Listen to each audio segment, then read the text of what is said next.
Hello and welcome to Dragnet Live from OTRGold.com. I'm your host, Austin Bach. Thank you for being here. Today, we're streaming to two channels again. So I'm streaming on the OTR Gold YouTube channel as well as the Old Time Radio Archive YouTube channel. So if you are one of those people that are watching from the Old Time Radio Archive channel, jump over to OTR Gold so that you can participate in the chat. It's on this side of the screen. Chat's always fun and lively. So pop over there. Hope to see you soon. If this is your first stream, we're here every Monday, Wednesday, and Friday at 9 a.m. Pacific, listening to one episode of Dragnet until we have listened to all 310 episodes currently available. Today's episode is episode 165. The title is The Big Paper. It's about several small neighborhood businessmen who are being victimized by a check forger. So today's episode originally aired August 21st, 1952. And if we've already covered some of the stuff that's happening that in August in 1952. If you want to check that out, click the link in the description. Let me see if there's anything of note here that I can share with you. I think we've covered everything, but next week we'll have facts from September, or next stream we'll have facts from September. So stay tuned for that. I'm wearing my Sonics hat today because any basketball fans know that they just won the NBA Finals yesterday. So congrats to the former Seattle Supersonics, today known as the Oklahoma City Thunder, on winning the NBA Finals. What else happened this week? We had, as I mentioned on Friday, we were celebrating the birthday of one of my kids over the weekend, and I got them I got my daughter a little box of Birdie Bots every flavor beans. For the Harry Potter fans in the audience, you know what those are. For the uninitiated, they are jelly beans, but in the books they have literally every flavor. So you could be eating an apple flavored one or a grapefruit flavored one and then get an earwax flavored jelly bean. So this weekend, my girls were eating all the odd and disgusting flavors from the Birdie Bots box, but that's been fun to watch. So let's see here. Quick shout out to everybody in chat already. We got Keltoid5, Alfredo, Mary, Nell, Sam, Mary. Oh, I said Mary already. You got double shout out. Great. Thank you all for being here. Hope you had a great weekend. Tell me what you did. So with that, I'm going to share my screen and we'll get today's show started. Sit back, relax. If you have water handy, have it close by. And so you're ready for the cigarette commercials. For the uninitiated, again, we sip water during or whatever your favorite beverage is. We don't smoke. Just Fatima Cigarettes is the sponsor of Dragnet. So we have the motto here: don't smoke, drink water. Or you could replace water with whatever it is that you love to drink. So as long as it's something else not healthy for you, because we're trying to replace the unhealthy habit of smoking. Anyway, enough talk. Let's get going.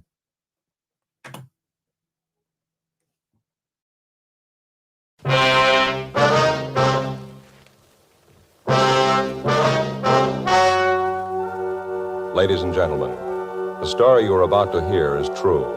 The names have been changed to protect the innocent. Fatima Cigarettes, king size, extra mild and soothing, brings you Dragnet on both radio and television.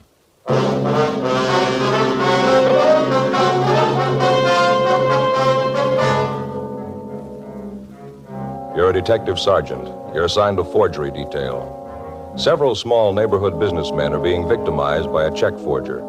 His method of operation is an old one, but the merchants continue to be swindled. Your job, get him. Friends, the name Fatima has always stood for quality. Fatimas are distinctive, with a truly different flavor and aroma. And in king-size Fatima, you get an extra mild and soothing smoke, plus the added protection of Fatima quality. Remember, in Fatima, the difference is quality. Because of its quality, its extra mildness, its better flavor and aroma, Fatima continues to grow in favor among king-size cigarette smokers everywhere. Switch to Fatima yourself today. Ask your dealer for Fatima in the bright, sunny yellow pack. King-size Fatima. The difference is quality.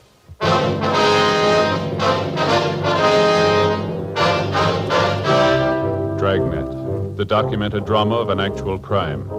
For the next 30 minutes, in cooperation with the Los Angeles Police Department, you will travel step by step on the side of the law through an actual case transcribed from official police files. From beginning to end, from crime to punishment, Dragnet is the story of your police force in action.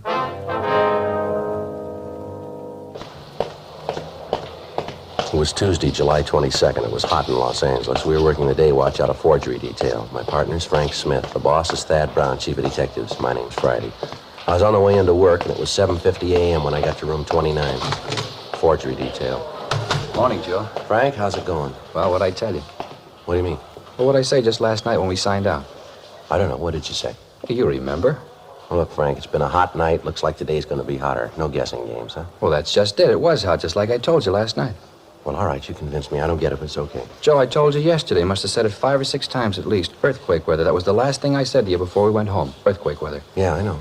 Well, I guess you'll believe me now, huh? This is what they call earthquake weather. Well, look, we're not going to go through all that again, are we? Well, Joe, you felt it, didn't you? Well, sure, I felt it. Everybody did. That hasn't put any more foundation under that old wives' tale of yours. You ought to believe it now if you never did before. I tell you, Joe, in this kind of hot and muggy weather, you get All earthquakes. right, you win. What about last July? We didn't have any then, did we? Well, not every year, no, but that doesn't change it. All earthquakes hit in this kind of weather, Joe. Oh, yeah, sure they do. Now, you tell them that up at Berkeley, you're going to change the whole seismograph theory, Frank. Well, they can't tell you when you're going to get one, only how bad it was after it hits. That's what we need up there, Joe, some kind of a gadget to tell us when. Well, why worry? You can tell from the weather. Excuse me, am I in the right place? Is there an Officer Smith around here? Yes, sir, I'm Frank Smith. What can I do for you? My name's Martin Miller. I run Marty's Mart at 6th and Benson. Beg your pardon? Marty's Mart, little grocery store at 6th Street on the corner of Benson. Oh, yes, sir. Mr. Alms from the bank sent me up to see you. Yeah, sure. This is my partner, Sergeant Friday, Mr. Miller. How are you, Mr. Sure, Miller? how you do? Alms over at the B of A called just before you got in, Joe. Said he was sending Mr. Miller over to see us. Oh, I see. Why don't you have a chair, Mr. Miller? Here. Joe, Alms says that somebody's forging Mr. Miller's checks. Your personal check, sir? No, sir, my business checks. Marty's Mart, 6th and Benson? Let's see if we have this right, Mr. Miller. Yes, sir. According to Alms, there have been 7 checks passed. They were all passed last Saturday night. Is that correct? That's what he told me, yes, sir. That's why I come down to see you, but that's not quite all. How's that, sir? Well, you see, as soon as I talked to the bank and I found out that somebody was forging my checks, I went home and told the wife about it. Yes, sir. Well, the bank tells me the man who's been doing the dirty work's a fellow by the name of Roger Theodore or something like that. Yes, that's right. That's the way we have it here. Oh, you know this man? You got him arrested already? Oh, no, sir. I mean, that's what Mr. Alms over at the bank told us. Oh, yeah, sure. I didn't think you boys would move that fast. That'd be pretty fast work there. Now, you say there were 7 checks of yours that this Theodore has forged, is that right? No, sir, that's all the bank knows about. The wife and I did a little detective work on our own. Is that right? You bet we did. Emma and me went through our checkbook, and guess what? Yes, sir. You say 7, me and Emma say 14. Well, how do you mean, sir? 14, that's how it come for you. Well, how do you mean 14? Well, the bank's only found 7 of them, but he actually stole 14 of our business checks. Well, you say you found that out after looking at your checkbook? Yes, sir. Got the figures right here in my vest pocket. Let's see here. Numbers 7,020 to 7,033 inclusive. That makes 14 checks missing all told. Well, how do you think the theft occurred, sir? You stole them right out of the back part of the checkbook. Didn't think nobody'd find that out. No, sir. What we mean is, how did the thief gain access to your checks? Do you leave them out in the open where people could get at them? Well, they're in a plain black-covered book. Emma always makes out the checks most of the time. When she's through, she generally leaves them down underneath the counter in with the size 12 paper bags. That way we always know where to find it. You know, a place for everything so on. Mm-hmm. About when do you think the theft occurred, would you know? Well, it'll be kind of hard to tell as to the exact time. Well, when did you say you and your wife first noticed they were missing? This morning, right after we talked to the bank man. That's when I got the idea to go through the checkbook. My wife didn't think so much of the idea, but she found out I was right. Well, would you have any idea at all as to who might have taken the checks? Anyone suspicious loitering around your store, anything like that? No, I don't believe so. Em and I know most of the people around our neighborhood. But I wouldn't think any of those folks would do a thing like this. Well, how about some transients? Somebody who might have come in the store that you never saw before? No, nobody I can recall. You live in the back of the store, Mr. Miller? Yeah, how'd you guess that? Say, you fellas are real good. I was just wondering, sir, would it be possible somebody could have broken in during the night? No, sir, not a chance. No, we could have told that. Well, how about when you and your wife have lunch? Is it possible that you might leave the store unattended for short periods while both of you are in the back, maybe? Say, that's right. You ever run a store? No, sir. Hey, George, that just could have happened, all right. Me and Emma lots of times duck in the back and sit down and grab a bite of lunch or a little cut of Tillamook cheese on a cracker, you know. Yes, sir. Hey, George, I'll bet that's what it could have happened, all right. Do you figure the checks were taken in the last month, or about when, would you say? Well, let's see. Must have been sometime during the last couple of weeks, if memory serves. That's about when we received our new checkbooks, last couple of weeks. That must be it. I see. Well, we want you to give the stenographer a full report of this, sir. Here, Frank, I got the approval slip all made out. Now, if you'll be kind enough to take this slip down to room 23, the stenographer will take your reports. Oh, thank you very much. We appreciate you coming in, Mr. Miller. We'll keep you informed of the developments of the case. Here's our card. If you hear anything, appreciate you giving us a call. Well, fine. Thank you very much. Yes, sir. You say you'll keep me informed as what happens on this thing? Yes, sir, that's right. Say, maybe you better talk to Emma when you call the store. That's my wife. Well, yes, sir. Won't you be there? Oh, I'll be there, all right, but she'd like to have you call her. Well, how's that, sir? Well, it's about them other missing checks. Yes, sir. I told you it was my idea. Yeah. It wasn't. It was hers.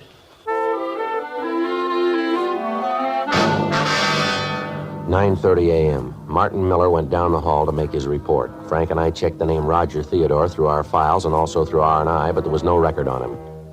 10:02 a.m. We checked with the head cashier at the bank where Miller had his checking account. The cashier was unable to let us see the forged checks, explaining that they'd been sent back to the people who had deposited them. However, he was able to give us a list of the firms that had taken in the bad checks. They were all large supermarkets in the central Hollywood area. He told us that the checks had varied in amount from $32.50 up to $78.97, and that each check was made out to a Roger G. Theodore, with the endorsement on the back of the check also by Theodore. 11:25 a.m. Frank and I drove out to a market at the corner of Franklin and Yucca. It was a big place with fruit stands along the front and large signs saying, "We never close." Where do you think we find the manager? Probably in the back there. These places, most of them work on one of the check stands, don't they? Hey, Joe. Yeah. Look at those Concord grapes. You ever seen so big? Sweet, too, I bet. Yeah. You ever figure out some way to grow them without seeds that got it made? Yeah. Seeds always get stuck in my teeth.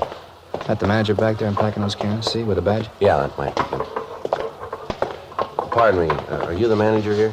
Yeah, something I can do for you? Yes, sir, police officers. My partner, Frank Smith. My name's Friday. How do you do? My name's Giles, Mickey Giles. We'd like to talk to you about that check you cashed for Roger Theodore. Theodore? Yes, sir. Now, according to the bank, you cashed a check last Saturday for $64.89 for a Roger Theodore. The check was drawn on the account of a Martin Miller.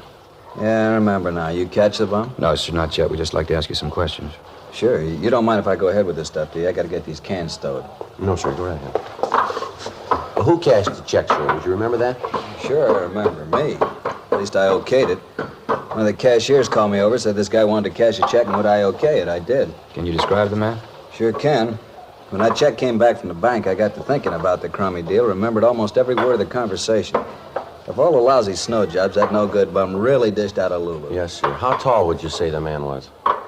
Maybe 5'10", 11, about 160 pounds. Said he worked for this grocery store, this Marty's... Marty Smart. Yeah, that's it. Said he worked down there. We talked about the grocery business. He told me how he wanted to start a place of his own. Tired of working for somebody else. Lousy trick. Can you give us a further description of him, sir? Well, he was dark. Real dark, black wavy hair. His eyes were almost solid black. Nice-looking kid. How old would you say he was, sir? 30, 31. Hard to tell. He was the kind of a guy who don't show his age too much. Do you remember what time he came into the store? Yeah, it was right after I announced the sale of day-old bread on the PA. That'd make it about 8:30 or 8:40. I always try to make it then so we won't be stuck with a lot of bread the next day. You know, get it off the shelves. It's not really a day old, but by the time these women get through squeezing it, it sure looks like it's been on the shelves a long time. Well, are you in the habit of cashing checks here often, sir? Well, we never cash personal checks. Get stuck too often. We will cash payroll checks if a guy's got identification. Theodore have identification? Sure, had his driver's license. Do you have the check now, sir? Yeah, it's in the back. You want to see it? Yes, sir. Like to if we can. Sure thing. Hold on a minute. I'll get it for you. Right. Driver's license might lead to something, huh? Yeah, doesn't figure he'd use his real name, though. Here it is. You see right here in the corner the driver's license number, W414626. What was that again? W414626. No, 26. Right, thank you. May I see that, sir? Yeah, here. Thank you. There's an endorsement on the back. Like I said, I hope you catch it, crummy bum. The dirtiest trick ever played. Yes, sir. Comes in here, buys a pound of weenies, 52 cents on special, and a kosher dill. Grand total, 61 cents. Lousy deal. Yes, sir. I wonder if we could take this check with us. We'd like to have our handwriting man get a look at it. Sure, anything to catch that no good bum. Spends 61 cents and cons me into cashing his check for $64.89. It's not the weenies of the pickle that gripe me. No, sir.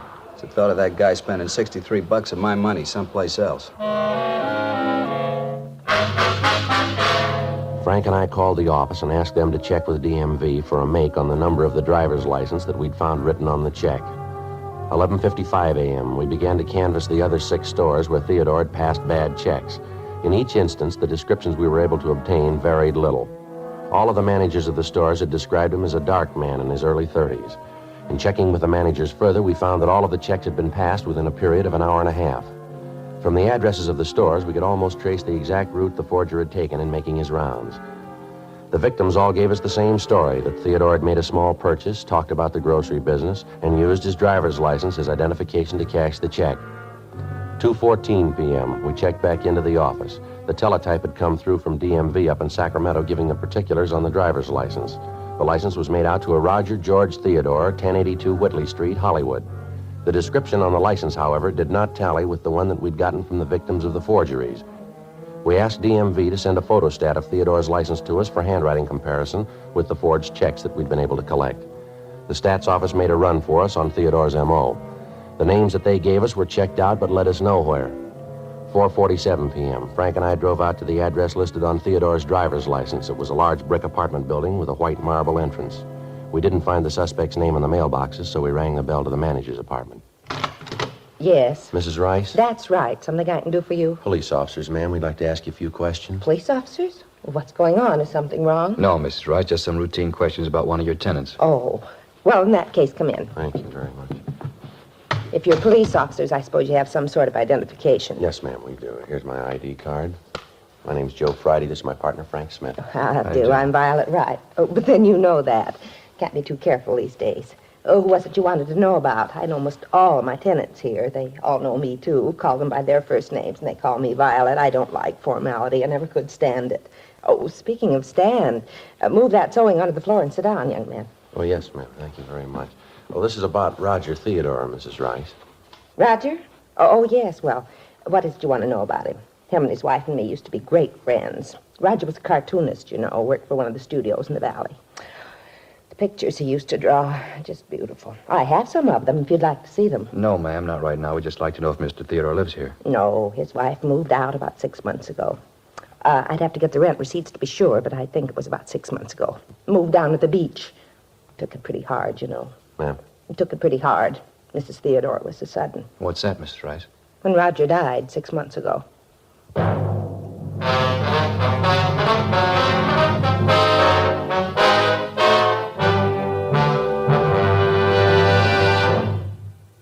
You are listening to Dragnet, authentic stories of your police force in action.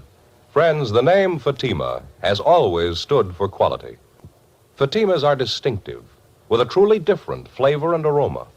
And in king-size Fatima, you get an extra mild and soothing smoke, plus the added protection of Fatima quality. Yes, there's a good reason why Fatima continues to grow in favor among king-size cigarette smokers everywhere. In Fatima, the difference is quality. Quality of tobaccos, the finest Turkish and domestic varieties, extra mild and superbly blended to give you a much different, much better flavor and aroma. Quality of manufacture. Smooth, round, perfect cigarettes. Rolled in the finest paper money can buy. Quality, even to the appearance of the bright, sunny yellow pack, carefully wrapped and sealed to bring you Fatima's rich, fresh, extra mild flavor. So next time, insist on Fatima quality. Look for the bright, sunny yellow pack. Smoke Fatima, the extra mild and soothing king-size cigarette, with the added protection of Fatima quality.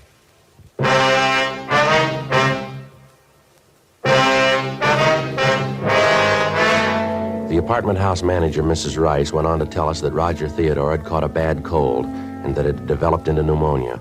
She told us that his death had been very sudden and that his passing had hit his wife very hard. We questioned her about the other tenants in the building who were friendly with the Theodores, but she was able to add little information to what we already had. The description she gave us of Theodore matched the one we'd gotten from DMV up in Sacramento, but bore little resemblance to the one we'd obtained from the supermarket managers. She gave us the address of Mrs. Theodore's beach house. 7:12 p.m., Frank and I drove up to the residence, a small white house built out over the sand. The paint was peeling off of the shutters, and a window box in front was full of dead geraniums. Mrs. Theodore was a tall woman in her late 20s. She asked us in, and we talked to her. She kept looking at the clock over the fireplace. What time have you got, Sergeant? 7:18, Miss Theodore. Seemed it was earlier than that.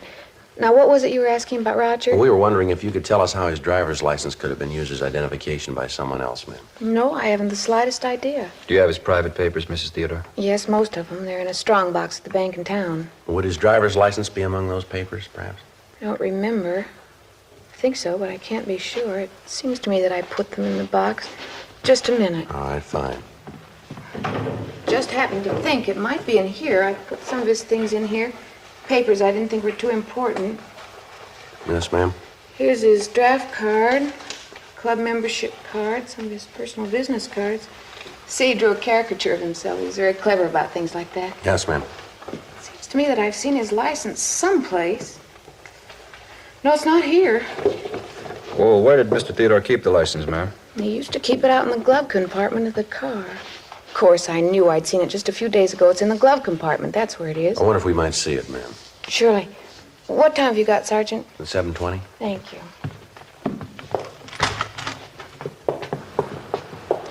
Certainly turning cold all of a sudden. Yes, ma'am.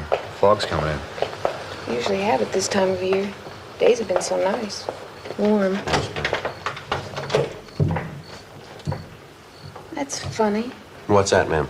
I was sure it was here. Saw it just the other day. Now it's gone. Some of the other things, too. Gone, ma'am? Yes, the driver's license and his Social Security card. They were both in a little celluloid folder. Kept them together in here. That's funny. Was it possible that you might have taken them out of the car? No, I have no reason to. I hardly ever use the glove compartment. No, I'm sure they were here. Well, maybe you picked something else up and the license came with it? Maybe. Look through my purses. I might have picked them up. Okay, fine. It's gonna warm up a little. I'll build a fire tonight. Understand where that license might have gone.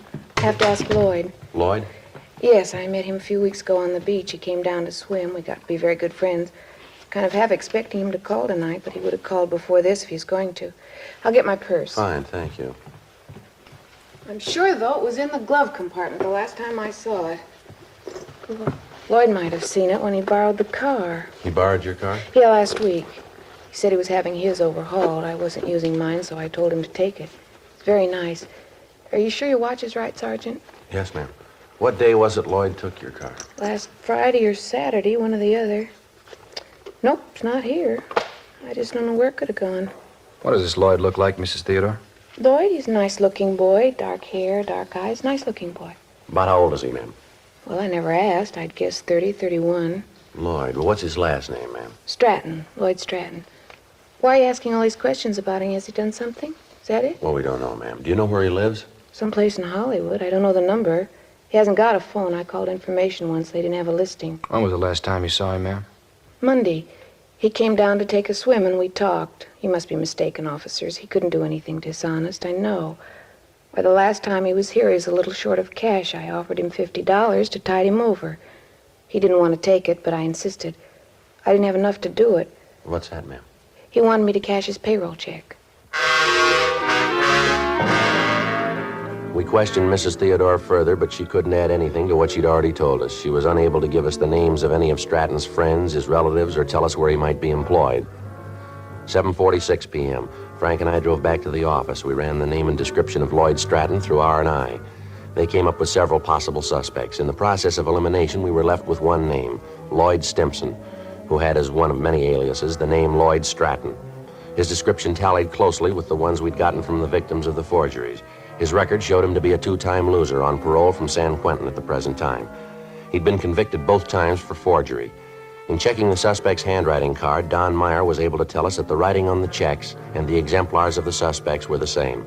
We obtained mugshots of the suspect and drove out to check them with the victims. 9:22 p.m. We got to the market at the corner of Franklin and Yucca Streets, the manager's office. Mr. Giles? Yeah? Oh, you're the officers who were here this morning. You caught the guy yet, the one who forged that check? No, sir, not yet. We'd like you to look at some pictures, if you would. Of the guy? You got pictures of him? Figures if you had pictures of him, you'd catch him. Well, we think we know who he is, Mr. Giles, but we'd like you to check these pictures just to be sure. Fine, glad to help. Kind of get that bum. Yes, sir. Here are the pictures, Mr. Giles. Good. Let me sit down here and get this stuff off my desk. All right, fine. Now, just look through some of them, sir, and see if the man is there, if you would. Yeah, let me spread them out here. All right, playing solitaire. Look at that one. Mean-looking fellow, real criminal type. No, that's not him. No. Wait a minute. Yes, sir? This one. Right here. He's the guy. He's the one who cashed the check. You sure, Mr. Giles? I'm positive. That's him. All right, sir. Thank you very much. It's all right, officers. Glad to help. This fella, Theodore. Well, his real name's Stimson, Lloyd Stimson. Yeah, well, this Stimson, he done this sort of thing before? Sir? Forged checks. Well, yes, sir. He's been convicted twice. How about that? Lousy thing. I wonder what he tells his friends when they ask. What's that? About his work. Probably tells me he writes for a living. We checked with the other victims of the forgeries. We were able to get 3 more identifications of the suspect. The rest of the people involved couldn't be reached at the time. We contacted the suspect's parole officer, and he gave us his last known address, and he said that he'd give us whatever assistance he could in apprehending Stimson, alias Stratton. In checking the address furnished by the parole officer, we found that the suspect had moved a week before and left no forwarding address. A local and an all-points bulletin was gotten out on Stratton. There were still 7 checks to be accounted for, and none of these had been reported to us as having been forged and passed. In addition to the local and the APB, we got out a special circular giving the description of the suspect, his picture, and a sample of the forged checks. It was distributed to all supermarkets and check cashing agencies in the area. We requested that if the suspect attempted to cash one of the checks, forgery detail be notified at once, and if possible, that he be delayed until we could pick him up.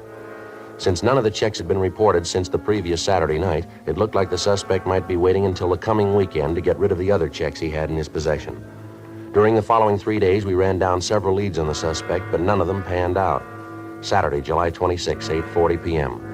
I got back to the office after seeing the one remaining victim.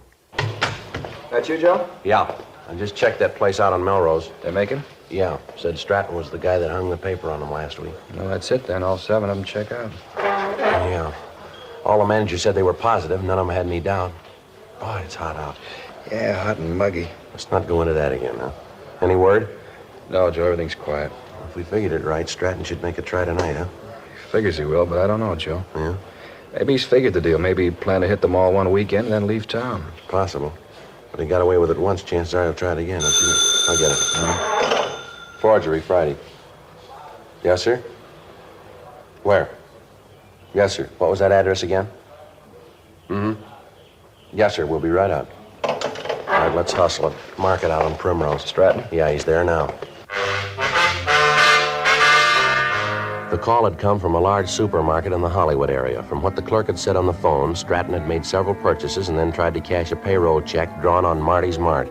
The clerk had recognized him immediately and called us. When we walked into the market, one of the clerks motioned to us from a front counter. Over there, Joe. Yeah, there's no one at the stand. Maybe he wouldn't wait. You the cops? I made the call. Yes, sir. We're police officers. Where is he? Back there by counter 25. And I told him it'd be a few minutes before I could get the check okay. He said he'd look around, maybe find something else he wanted. Do you have the check? Yes, sir, right here. You can see it's the same kind as the one on the circuit. Yes, okay, sir. Thank you. There won't be any trouble with him. Getting him out of here. Well, that depends on him. I'll go around the counter, come up from the back. All right.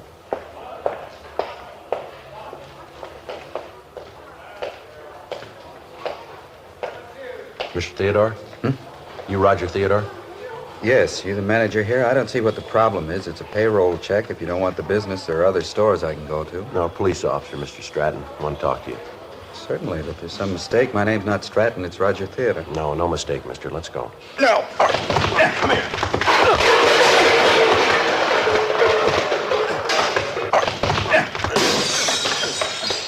Watch it, Joe! All right, hold it up, Stratton. Watch that car, Joe!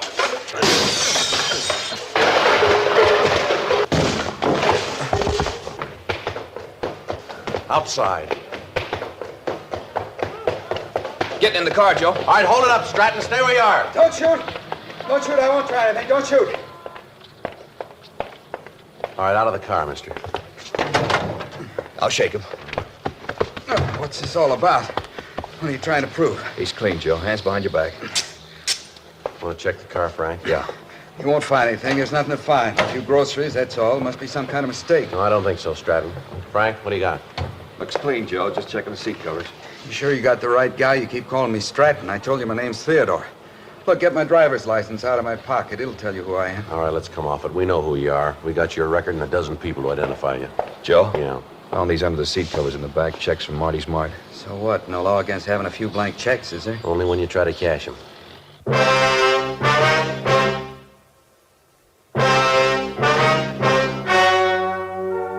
The story you have just heard was true. The names were changed to protect the innocent. On October 21st, trial was held in Superior Court, Department 87, City and County of Los Angeles, State of California. In a moment, the results of that trial. And now, here is our star, Jack Webb. Thank you, George Fenneman. Friends, there's a good reason why Fatima continues to grow in favor among king-size cigarette smokers everywhere. In Fatima, the difference is quality. Quality that gives you extra mildness and a really different flavor and aroma. That's right, Fatimas are distinctive. In king-size Fatima, you get an extra mild and soothing smoke, plus the added protection of Fatima quality. Ask your dealer for Fatima in the bright, sunny yellow pack.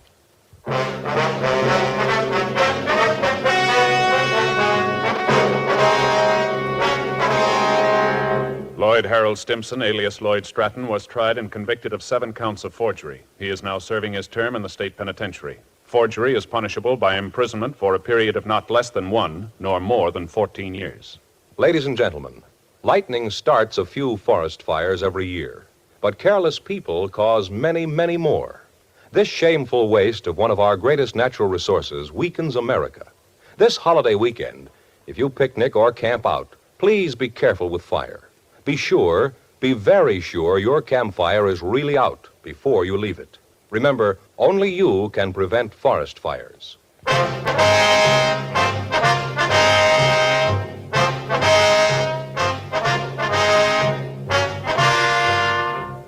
You have just heard Dragnet, a series of authentic cases from official files. Technical advice comes from the Office of Chief of Police W.H. Parker, Los Angeles Police Department. Technical advisors, Captain Jack Donahoe, Sergeant Marty Wynn, Sergeant Vance Brasher. Heard tonight were Herb Ellis, Cliff Arquette, Virginia Gregg. Script by John Robinson. Music by Walter Schumann. Hal Gibney speaking.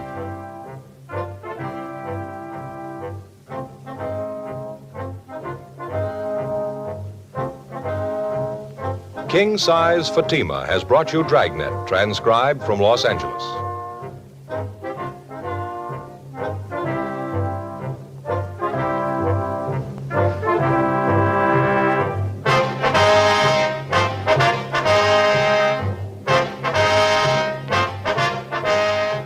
Friday, hear the Mario Lanza Show over NBC.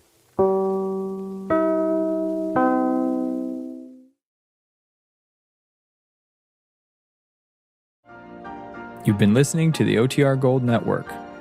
Find more classic radio at otrgold.com.